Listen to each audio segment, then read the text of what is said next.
The Great Slaughter Off the American Coast. Part 1. The Carnival of Lights and Steel. The first 6 months of 1942, off the American coast, were not a battle. They were a massacre, a systemic, almost mechanical slaughter the likes of which the Atlantic had never seen. It began with Operation Paukenschlag, drumbeat, a thunderclap conceived by Admiral Karl Dönitz and executed by 5 long-range Type 9 U-boats slipping through the undefended gap between Greenland and Iceland. Their captains, men like Reinhard Hartigan of U-123 Falken and Ernst Kals of U-130 Ka, could scarcely believe their attack periscopes. What they saw was a mariner's dream and a strategist's fantasy. The eastern seaboard of the United States, from the rocky coast of Maine to the glittering sands of Florida, was ablaze with light. A defiant, ignorant carnival shone against the Black Sea. Miami Beach was a neon diorama, its pastel hotels and palm-fringed boulevards throwing a golden path across the water. Atlantic City's famous boardwalk was a ruler straight line of brilliance. New York's glow polluted the sky 100 miles out.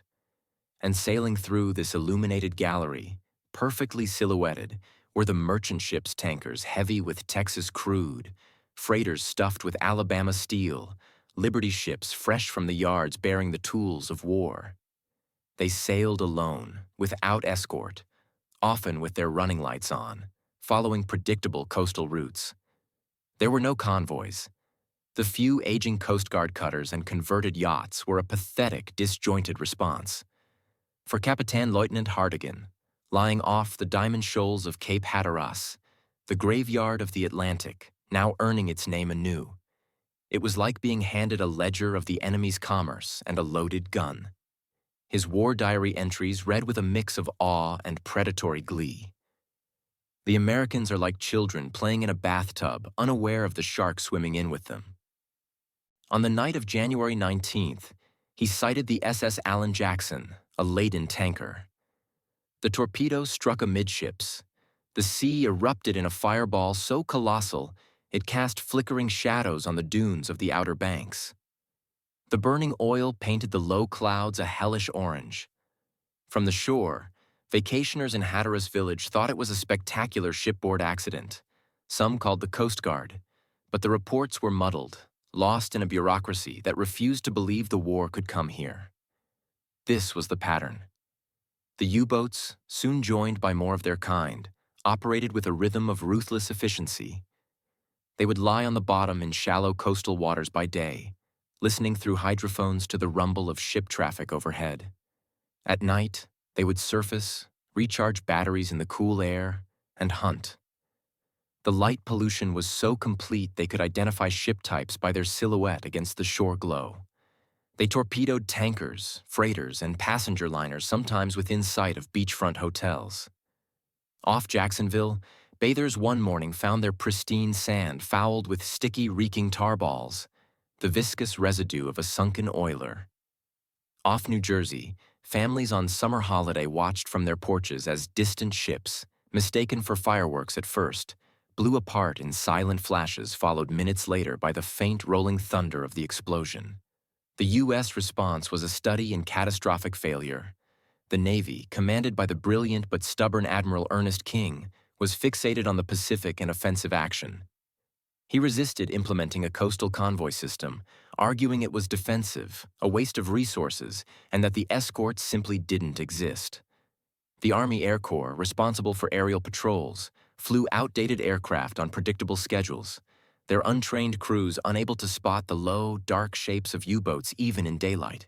The various commands, Navy, Coast Guard, Army bickered over jurisdiction and communicated with a chaos that perfectly mirrored the disorder at sea. The press, under loose censorship, downplayed the losses, calling them mysterious explosions to avoid panic and protect the fragile public morale. But on the docks of New York, Norfolk, and New Orleans, the truth was whispered in terrified tones. Ships were vanishing at an alarming rate. Insurance rates skyrocketed. Sailors spoke of the torpedo junction off Hatteras and the U-boat avenue off Florida. By the end of April 1942, the score was apocalyptic. Over 360 ships, totaling nearly 2.2 million tons, had been sent to the bottom in American waters. This was more than the entire Kriegsmarine had hoped to sink in a year. Dönitz referred to it as the second happy time, a golden age of tonnage warfare. The U-boat captains, adorned with iron crosses, were national heroes. In the warm, shallow, brightly lit waters of the New World, they had found a hunter's paradise. America was bleeding to death just beyond its own beaches, and it seemed powerless, or unwilling, to stop the flow. Part 2. The Wreckers and the Watchers. The human cost of the Great Slaughter was not just a statistic in an admiral's ledger. It washed ashore. It was smelled in the oil-fouled surf and seen in the grim flotsam that decorated once pristine beaches. And it was borne by two groups: the merchant sailors who lived in the crucible and the coastal civilians who became unwilling witnesses and impromptu guardians. On the bridge of the aging tanker SS Gulf America, Captain John Hurd felt a naked, creeping terror that never left him. His ship, a slow, sagging beast filled with 80,000 barrels of heating oil, was a floating bomb sailing a brightly lit shooting gallery. The Navy had given him a pat on the back and a rusty .30 caliber machine gun bolted to the afterdeck, a joke against a submarine's deck gun or torpedo. His crew, a mix of seasoned salts and green kids from Iowa who'd never seen the ocean, were jumpy. They scanned the water obsessively, seeing periscopes in every breaking wave.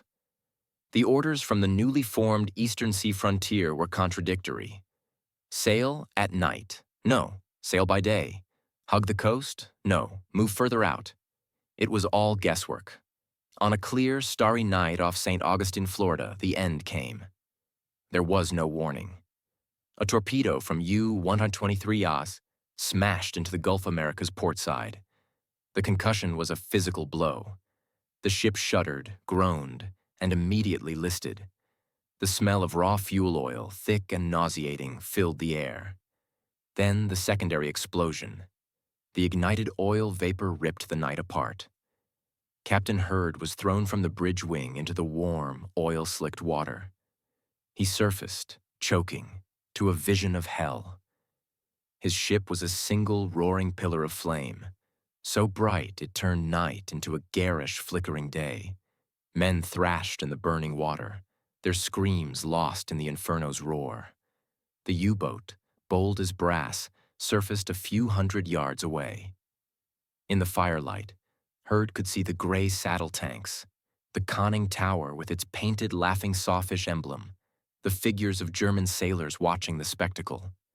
One even waved, a dark, silhouetted gesture of supreme indifference. Then the submarine slid away, leaving them to burn and drown. Of the 48 men aboard the Gulf America, 19 survived, plucked from the oily water hours later by a passing fishing boat. Captain Hurd's war was over, his body and mind seared by the memory of the light, the cheerful shore lights to the west, and the consuming fire of his dying ship to the east. On that shore, people were becoming participants. In the small village of Avon by the Sea, New Jersey, teenager Maggie Kincaid's father was an auxiliary Coast Guardsman, spending nights in a wooden watchtower with binoculars. Maggie, restless and patriotic, badgered him until he let her help. She became part of an ad hoc, desperate network of beachwalkers, lighthouse keepers, and volunteer spotters. Her job was to walk a 2-mile stretch of beach before dawn, looking for debris or survivors. She found both. One morning, she discovered a lifeboat swamped in the surf, empty except for a single waterlogged leather jacket with a Norwegian flag sewn on the sleeve. Another time, it was a crate of Canadian butter, the wooden slats broken, the contents melting grotesquely in the sun. The worst was the day she and her father found a body, a young sailor face down in the seaweed, his skin waxy and pale. They covered him with a blanket and called the authorities. The war was no longer headlines from Guadalcanal. It was this intimate, salty, and real. Maggie started keeping a secret log. She noted the dates of explosions seen at night, the direction of the fires, the nature of the wreckage that washed up. She plotted them on a map of the Jersey coast pinned to her bedroom wall. Soon, a pattern emerged. The attacks clustered where shipping lanes came close to shore, near navigational lights that were still burning, opposite towns that refused to black out. She showed her map to a sympathetic young Navy lieutenant from the local inshore patrol. He was stunned by its crude accuracy. This girl, with her map and her notes, had deduced what the High Command was still reluctantly accepting. The lights were killing sailors. Her evidence, folded into a growing mountain of angry reports from sea captains and coastal defenders, became one more grain of sand in the scales, tipping them toward drastic action. The psychological toll on the coast was immense. The constant low-grade fear, the sound of explosions in the night, the grotesque treasures of a global war washing up on your summer vacation beach, it created a schizophrenic existence. Resort towns tried to maintain their festive atmosphere while oiled corpses were quietly removed from the surf at dawn. The term shore sightseeing took on a macabre new meaning. The Great Slaughter was not a distant event. It was a local phenomenon, a nightly auditory and visual horror show, and its victims were landing on the doorstep of American complacency. Part 3. The Turning of the Tide. The tide began to turn not with a single glorious battle, but with a grinding, bureaucratic, and tactical revolution born of sheer, unsustainable loss. By early summer 1942, the sheer tonnage bleeding into the Atlantic seabed could no longer be ignored, even by Admiral King.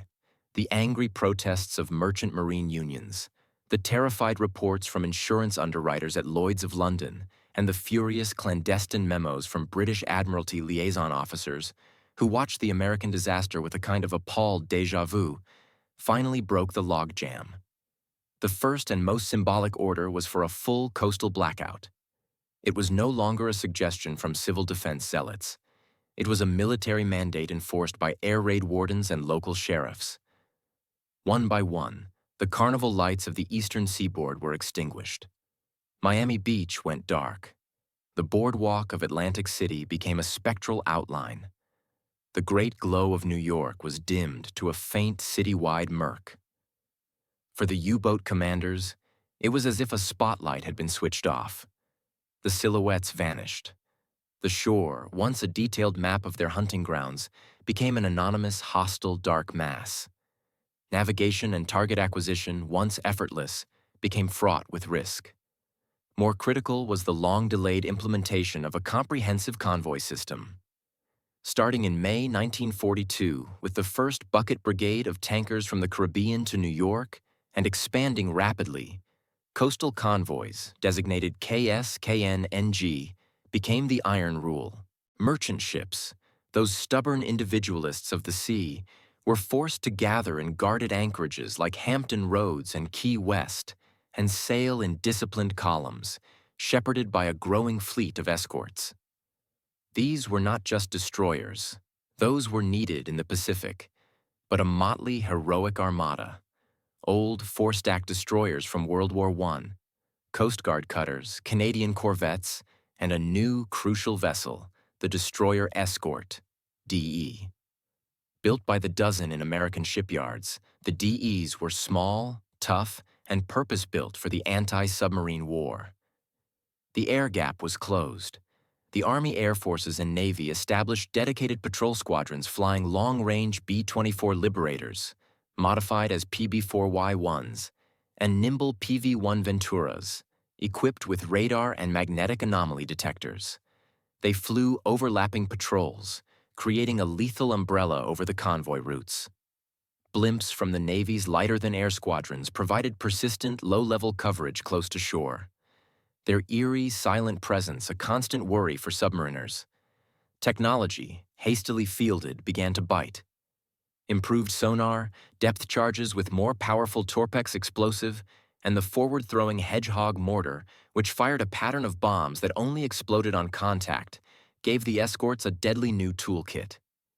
Intelligence improved dramatically as Allied codebreakers at Bletchley Park began to crack the refined German naval Enigma codes more consistently, allowing convoys to be routed around known U-boat patrol lines. The change was felt almost immediately by the U-boats. U-576, under Kapitän Leutnant Hans-Dieter Heinecke, experienced the new reality off Cape Hatteras in July 1942. Stalking a southbound convoy, he managed to sink one merchantman, but in doing so, he gave away his position. A DE, the USS Universe, pounced. Sonar contact was firm. A pattern of depth charges shook the U-boat like a tin can. Then a circling aircraft joined the hunt, dropping markers. The DE's Hedgehog attack was decisive. A series of underwater concussions, then an immense air bubble and oil slick rose to the surface. U-576 was gone with all hands. The hunter had become the hunted. By August 1942, the second happy time was definitively over. The loss ratio had shifted catastrophically against the Germans. Sinking merchant ships now meant braving a gauntlet of air patrols, surface escorts with sharp teeth, and an enemy that was no longer blind and disorganized. Dönitz, his force suffering unsustainable losses for diminishing returns, was forced to pull his wolves back to the mid-Atlantic, where the battle would continue, but on terms far less favorable. The Great Slaughter of 1942 left deep scars. It was a 6-month-long national humiliation and a costly lesson in the price of unpreparedness. Over 5,000 merchant seamen had died within sight of the country they were trying to supply. But from this catastrophe emerged the tools and the doctrine that would ultimately win the Battle of the Atlantic. The United States had learned, in the most brutal way possible, that there were no front lines in a world war, that its ocean borders were as vulnerable as any trench, and that the defense of freedom required not just bravado and industry, but darkness, discipline, and the unglamorous essential work of shepherding its ships in convoy. The lights on the shore had finally been doused, and in that necessary darkness, a defense was forged.